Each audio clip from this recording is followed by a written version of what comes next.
Once upon a time, when you wanted to get somewhere in a hurry and called a cab, this is what you got. Fred Jones earned his living like this for years, and today, at the age of 75, he still drives a cab. Only now it's rather a different kind of cab. Fred reckons there's more comfort sitting inside this on a rainy day than perched up on that little seat behind a hansom, even though sometimes he takes longer on a trip than he did with the old horse. Today, there are about 6,000 taxis in London alone, 2,000 fewer than before the war. And every one of the drivers gets his license here at the Public Carriage Office down Lambeth Way. That's after he's passed all the tests, of course.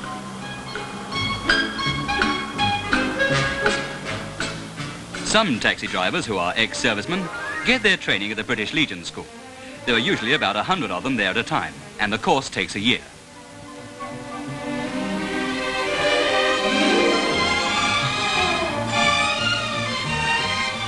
Map reading, of course, comes into it in a big way, whether they go to a school or not. Many taxi drivers teach themselves, but they still have to prove they know their way about London.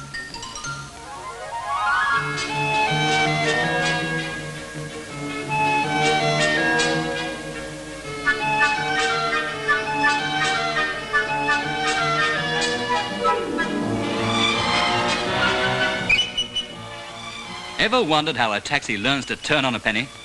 Well, here, drivers are taught to turn completely round in 17 feet with only 3 movements. Reversing is another part of the course, and it usually attracts an audience.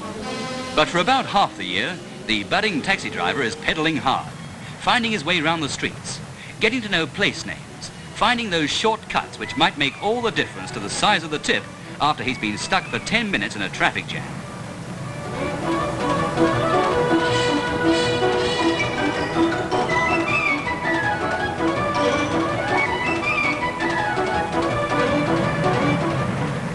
"32-year-old Sidney Howard knows most of the shortcuts by now. He's been driving a taxi for 12 years and has had his own radio-controlled cab for the last 5.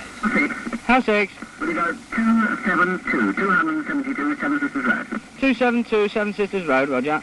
Thank you very much, House 6. Requests for cabs are received by telephone girls in a central operations room. Hello? You want to go to 30? Hello? Yes, can I help you? No. 33 Wavertree Road, yes. Streatham? SW16. And what's your name, please? Jones.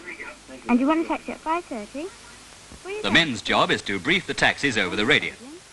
Many cabs there. House 6, you're the closest cab. Will you go to 121 Long Lane, Smithfield? 121 Long Lane, Smithfield, thank you. Today, every 7th or 8th taxi in London is radio-controlled. 2 of the larger firms are run by the owner-drivers themselves. They pay a regular fee for the use and upkeep of the radio equipment and run the organisation by a committee of working taxi drivers. And working is the word. Every year, a taxi driver covers about 40,000 miles, and he carries about 40,000 passengers at an average fare of between 5 shillings and 7 and 6pence. Mile after mile, mile after mile. Getting to know street names, getting to know hotels, getting to know hospitals, getting to know landmarks, getting to know one-way streets. And then he'll be lucky if he manages to pass his street test in 8 months. Some never do it. And when he's passed that, he's still to face the special taxi driving test.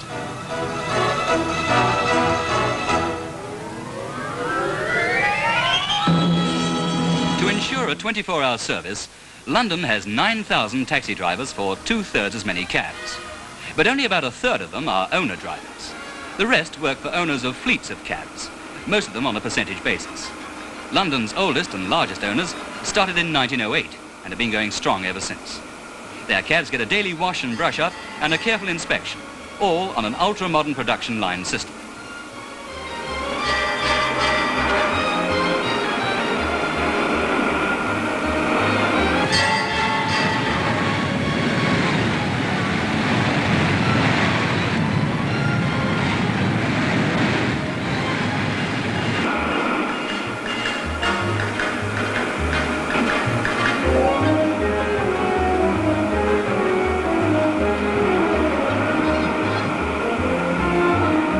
A big staff works around the clock to maintain the cabs in good working order.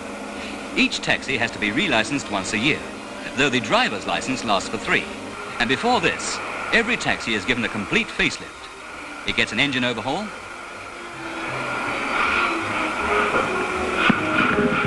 its upholstery is repaired.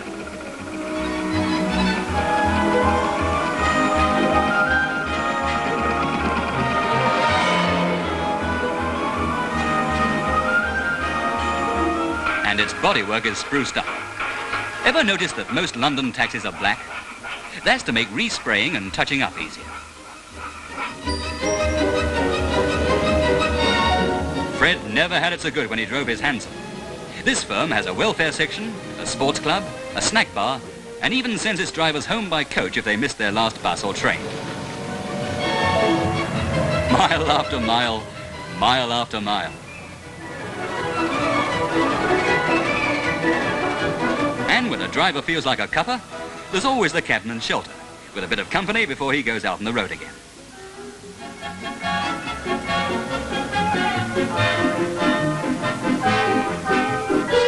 No driver is ever surprised to see someone inspecting his cab. He may be an examiner from the public carriage office or a police officer. And if there's anything wrong with a taxi, he can send it off the road for repair immediately. Ever phoned a rank for a taxi? Here's someone who was lucky. When you think of a taxi meter, you think of that for hire flag. But modern meters don't have flags anymore. They have a lever or a press button instead. Well, that's certainly less effort for the driver. One big taxi meter factory is in Middlesex, and they send meters all over the world. The figure drums to record the fare are made first. Next comes the switch panel for the lighting control of the meter. The chassis is assembled, and all sorts of other parts. And finally, they're all set for a lot of testing before they're ready to tick up the miles and the shillings. Their testing period isn't over when they leave the factory. Next, they go to the National Physical Laboratories, who test them for the Metropolitan Police, usually for about 6 weeks. Meters in use also go back there for an annual test, but they stay only 24 hours. And then, just to make thoroughly sure, the meter is put on its taxi and given a road test by an officer of one of the 4 passing stations in London. If he's satisfied, the meter is sealed and stays sealed for another year, or until it goes wrong.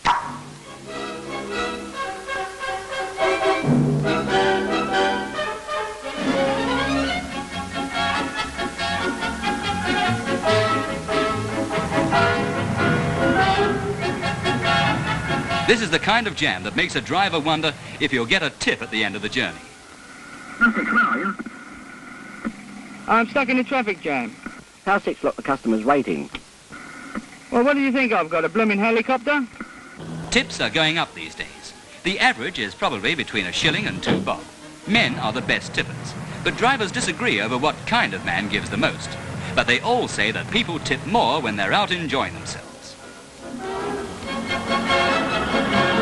He's still got a long way to pedal before those nice fat tips come his way. Miles and miles and miles.